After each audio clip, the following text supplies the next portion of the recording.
Shalom, selamat pagi saudara. Dan hari ini kita kembali akan mendengar sedikit dari renungan firman Tuhan. Saya percaya renungan firman Tuhan ini akan membangun, melengkapi kehidupan kita hari ini supaya kehidupan kita penuh. Sesuai dengan judul renungan hari ini adalah penuh. Saudara, tidak terasa hari ini, hari-hari belakangan ini kita memasuki gelombang ketiga. Secara resmi Indonesia dinyatakan bahwa memasuki gelombang ketiga dari pandemi COVID-19. Belakangan ini juga ada beberapa berita yang kita dengar, mulai dari teman kita, kerabat, saudara yang kembali kena terhadap virus dari Omikron yang ada, penularannya lebih cepat. Dan kemarin-kemarin juga kita memiliki kehidupan yang rasa-rasanya sudah hampir kembali seperti normal. Kita bisa berkomunikasi dengan orang lain seperti biasa, kita bisa anak-anak bisa sekolah, sekolah juga, kantor juga berjalan seperti biasa, dan kembali lagi ada pembatasan-pembatasan sosial yang harus kita lakukan hari-hari ini.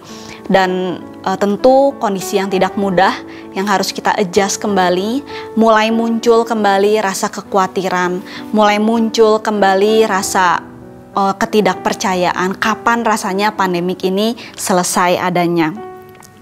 Dan saudara, mungkin di antara kita juga ada yang harus kembali adjust lagi, menyesuaikan kembali apa yang harus kita lakukan ke depannya dengan kondisi yang ada saat ini. Dan mungkin di antara kita ada yang merasa rasanya capek. Kapan ini rasanya tidak selesai-selesai. Dan ini yang namanya disebut dengan victim mentality. Victim mentality itu seperti apa? Victim mentality itu dimana kita mengalami suatu kondisi yang tidak semangat. Kita menyalahkan diri sendiri. Atau kita menyalahkan orang lain, kita menyalahkan keadaan yang ada.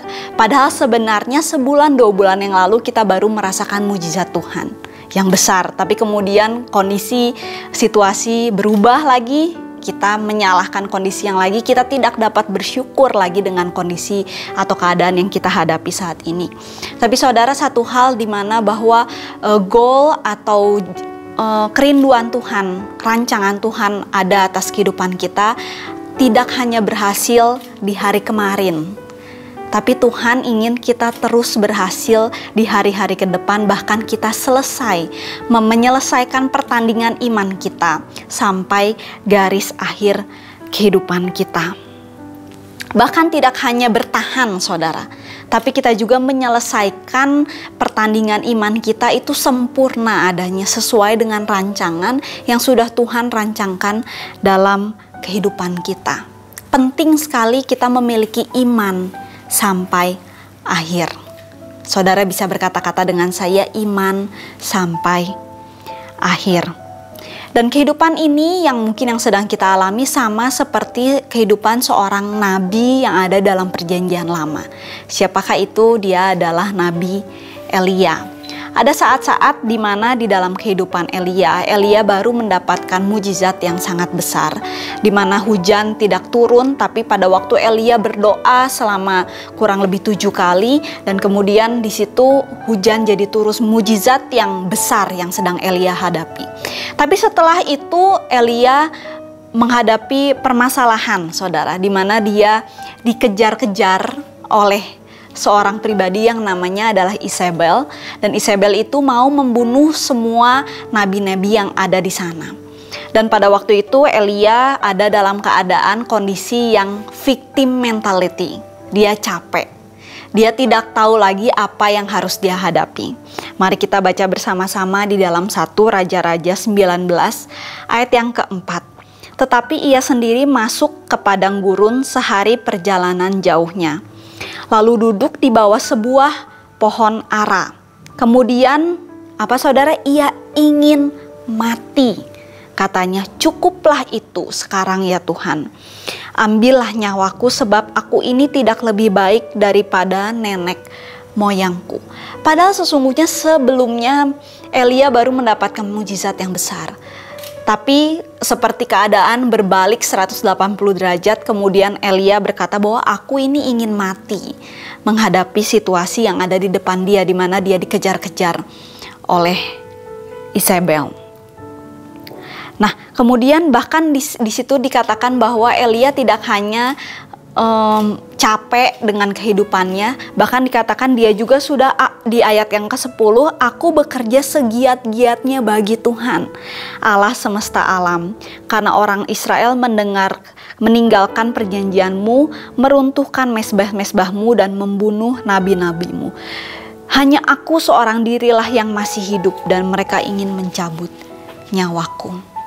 Di sini Elia tidak hanya bertahan buat dirinya sendiri, tapi Elia juga berjuang buat Tuhan. Dia melayani bangsa Israel dengan luar biasa. Tapi kembali Elia ingin mati. Dia putus asa, saudara. Mungkin itu yang sedang kita alami saat ini, di tengah kondisi yang lagi kita hadapi hari-hari ini. Ilustrasinya seperti saya memiliki 2 buah gelas ini, dan mungkin 2 buah gelas ini anggap saja ilustrasinya gelas yang penuh ini adalah kehidupan kita. Kehidupan kita yang tadinya penuh diisi air, kehidupan kita yang tadinya penuh. Kemudian kita melakukan berbagai macam kegiatan kita, dimulai dari pagi kita sibuk bekerja, kita mengurus anak-anak kita, atau mungkin ada di antara saudara yang kuliah. Setiap hari dari 1 mata kuliah ke 2 mata kuliah, atau mungkin ada juga di antara saudara yang sibuk bertemu klien, dari 1 meeting ke meeting berikutnya, sampai tidak terasa gelas yang kita miliki berkurang. Air yang kita miliki ini berkurang, tidak lagi penuh. Seperti yang Elia alami, tidak lagi penuh. Kemudian ketika gelas kita berkurang, terus berkurang, kita mulai menyalahkan kondisi yang ada. Karena ada Omikron sih. Karena si A seperti ini, jadi saya mengalami ini. Karena si B seperti ini, jadi saya mengalami ini. Gelas kita penuh dan kita tidak lagi dapat bersyukur. Dan saudara, satu hal yang perlu kita ketahui, bahwa memang di dalam roh kita selalu penuh di dalam Tuhan. Tapi berbicara tentang jiwa atau berbicara tentang hati kita, untuk menjaga hati kita tetap penuh di dalam Tuhan, itu adalah tanggung jawab kita. Hati tetap penuh tidak dapat terjadi dengan sendirinya.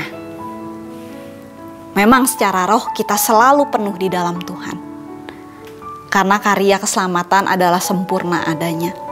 Tapi saya ulangi, hati untuk tetap penuh menjalani kehidupan kita sehari-hari, itu adalah tanggung jawab kita. Dan bagaimana caranya saudara untuk menjaga hati kita yang tadinya kosong kembali dan kemudian jadi penuh lagi? Ada 2 kunci. Yang pertama, miliki hubungan yang positif. Hubungan yang positif akan mengisi gelas kita kembali menjadi penuh. Seperti apa itu hubungan yang positif? Hubungan yang positif itu miliki pergaulan yang positif, saudara. Kelilingi diri kita dengan pergaulan teman-teman yang membangun kita. Ya, untuk memilih sebuah pergaulan itu adalah tanggung jawab kita. Siapa yang kita pilih untuk berada di dekat kita? Apakah orang tersebut membangun kita atau bahkan orang tersebut menjatuhkan kita? Di dalam Amsal 13 ayat yang ke-20 dikatakan bahwa siapa bergaul dengan orang bijak menjadi bijak, tetapi siapa berteman dengan orang bebal menjadi malang. Jadi pastikan hari-hari ini kita dikelilingi dengan hubungan atau pergaulan yang positif, supaya gelas yang kita miliki menjadi penuh adanya. Dan kunci yang kedua adalah luangkan waktu. waktu kita untuk membangun hubungan kita kembali dengan Tuhan.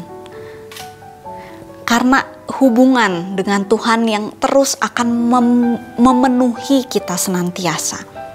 Secara roh kita penuh, tapi di dalam hati kita harus diisi dengan pengenalan akan firman, dengan doa, dengan penyembahan, membangun roh kita, membangun hati kita kembali di dalam Tuhan. Itu akan membuat hidup kita menjadi penuh. Seperti Elia. Pada waktu Elia jatuh, pada waktu dia rasanya tidak tahu apa yang harus dia lakukan kembali, Tuhan kasih dia makan. Makan Elia, supaya kamu bisa berjalan lagi 40 hari lamanya. Dan saya percaya makanan yang Elia makan tidak hanya makanan secara fisik, tapi benar-benar adalah makanan secara rohani. Hubungannya dengan Tuhan diperbaharui kembali. Dan pada waktu itu setelah dia penuh kembali, dia cukup untuk berjalan 40 hari lamanya. Dan setelah itu dia bertemu dengan Elisa, penerus dari Elia. Begitu juga dengan kehidupan kita. Jika kita merindukan, kita mau menyelesaikan kehidupan kita, iman kita sampai garis akhir, terutama di hari-hari ini yang tidak mudah harus kita hadapi. Pastikan hati kita tetap penuh di dalam Tuhan. Amin. Mari kita berdoa.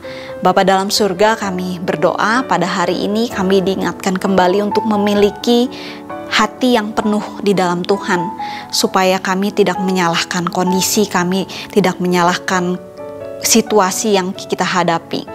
Tapi hari ini kami diingatkan kembali supaya kami penuh di dalam Tuhan, kami bisa menyelesaikan setiap rancangan Tuhan yang sudah Tuhan rancangkan dalam kehidupan kami hari demi hari dengan baik, dengan sempurna, sesuai dengan kehendak Tuhan.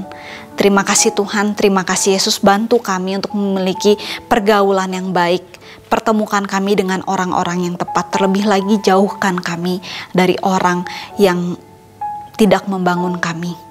Dan kami percaya kami akan diisi penuh dengan firman Tuhan. Di dalam nama Tuhan Yesus kami berdoa, haleluya, amin. Sampai jumpa di devotion minggu depan. Tuhan Yesus memberkati.